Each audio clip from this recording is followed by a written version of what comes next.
Gratefulness.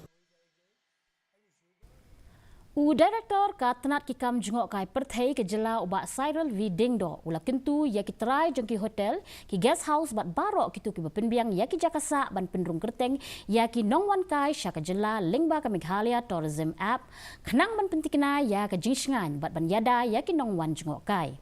Haba pentip halor kani ke app kabala Pyndonkam da palat sanpho nak sispa kinong ai Jaka ulo ong baka jing Pyndonkam pura ya kani ke app kan pentikna ban babaro ban penyo ya ki jingtip ki bakongsan jongki nongwan juga kai perthai bat kan pensuk ki bor pulit hakan no kan por baki Pyndonkam.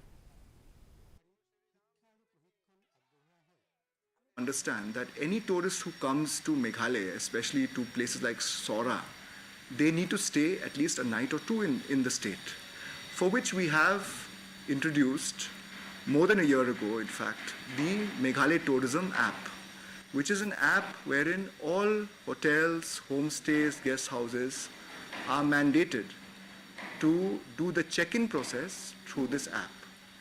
And why I'm saying this is important for your viewers to understand, because earlier the system was people would take photocopies of the ID of the tourist, take their names, contact details, phone numbers, and then manually submit these details to the police thana. Today, through technology, all the police stations, the SP and other important officials are integrated on the back end of the app.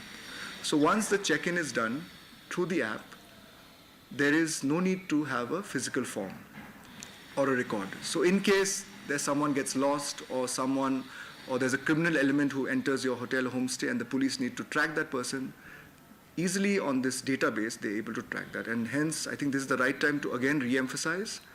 I'm happy to share that many of the hotels have registered, but about 50% today are doing the check-ins on this app. That also not very frequently. I would urge all the hotels, homestays, guest houses, you name it, whatever units provide accommodation facilities for our tourists to use this app, because it's a very user-friendly app.